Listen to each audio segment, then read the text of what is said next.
um breve filme, né, que trata, é muito comum algumas inverdades, quando são ditas e repetidas, ela acaba sendo interpretada de forma errônea. Então eu queria convidar aos senhores vereadores e ao público que nos assiste através da TV Câmara, que possamos assistir juntos um pronunciamento, uma fala de Jorge Pontual, que é um correspondente da Globo News, onde ele fala do sistema de saúde a nível internacional, mas ali trata, e aí depois eu quero fazer uma fala sobre isso, um pouco do exemplo do sistema de saúde no país cubano. Se puder soltar o filme.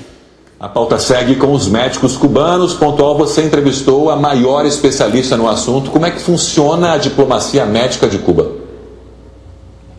Eu entrevistei para o Sem Fronteiras, que vai ao ar amanhã, a socióloga Julie Feinsilver. Ela há mais de 30 anos estuda a medicina cubana, essa questão dos médicos cubanos ao redor do mundo, né, que é um número muito grande de médicos cubanos. É muito interessante essa história, porque quando aconteceu a Revolução Cubana, metade dos médicos de Cuba, metade fugiu para Miami. Cuba ficou com apenas 3 mil médicos e só tinha 14 professores na Universidade de Medicina. Estava ameaçado acabar a medicina em Cuba, mas houve um investimento muito grande. Foi o Che Guevara, que era médico, que bolou esse sistema de mudar a medicina, fazer uma medicina comunitária, de formar um grande número de médicos para viver dentro das comunidades e fazer uma medicina preventiva, e deu certo. Cuba hoje tem índices de saúde comparáveis ou até melhores que os dos Estados Unidos ou países da Europa. Cuba é o país do mundo que tem o maior número de médicos per capita, 6,7%. Uma coisa extraordinária, 3 vezes a taxa americana aqui dos Estados Unidos. E com esse excedente de médicos, Cuba, há décadas, manda equipes médicas para países pobres, para países onde tem catástrofes naturais. E é um programa que é considerado pela Organização Mundial de Saúde como um modelo para o resto do mundo. A Organização Mundial de Saúde gostaria que o modelo cubano fosse adotado por outros países. Essa medicina em que o médico vive dentro da comunidade, em que o médico está 24 horas à disposição dos pacientes naquele lugar onde ele vive. É muito interessante o sistema, e agora os brasileiros vão conviver com esses médicos. Então, o que ela diz é que em muitos países, como na Venezuela, na Bolívia, na África do Sul, onde há um grande número de médicos cubanos, houve uma resistência enorme das associações de médicos locais, como está acontecendo no Brasil. Por quê? Porque há uma resistência à mudança do modelo. É um modelo diferente, é um modelo muito mais popular, muito mais comunitário. Então há uma resistência enorme dos médicos que foram formados dentro de um outro modelo a essa inovação. É uma revolução mesmo na medicina, né?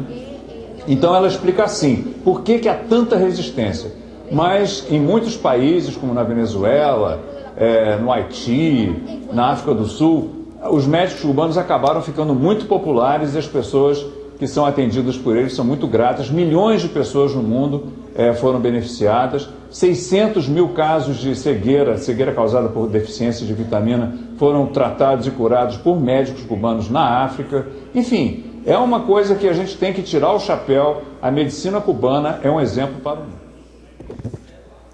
Eu termino essa fala do Jorge Pontual. Se puder voltar essa última imagem, por gentileza, o pessoal da técnica. Ali é uma homenagem também que presto à minha falecida irmã Maíra, médica formada na Universidade Latino-Americana de Cuba. E ali ela está atendendo uma paciente, né, numa rede, lá no interior da cidade de Tefé, no interior do nosso país, lá no estado do Amazonas. Então, o meu tempo ainda o meu tempo é muito curto, mas eu queria, na verdade, fazer um pouco essa reflexão. Né? Tenho vários e vários amigos médicos, né? Amigos que trabalham e de forma heróica, né, fazem da sua profissão, da sua vocação, salvar vidas.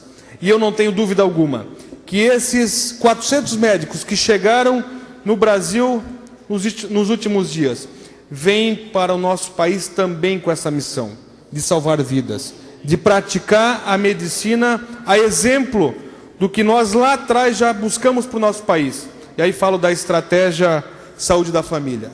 Eu não tenho dúvida alguma. Sei que tenho pouco tempo, mas que os mais de 700 municípios que não podem contar ainda hoje com somente um médico, terão, a partir dessa iniciativa do governo federal, a possibilidade de atender de forma mais ampla esse direito humano do cidadão brasileiro, que é a assistência médica. Obrigado, senhor presidente.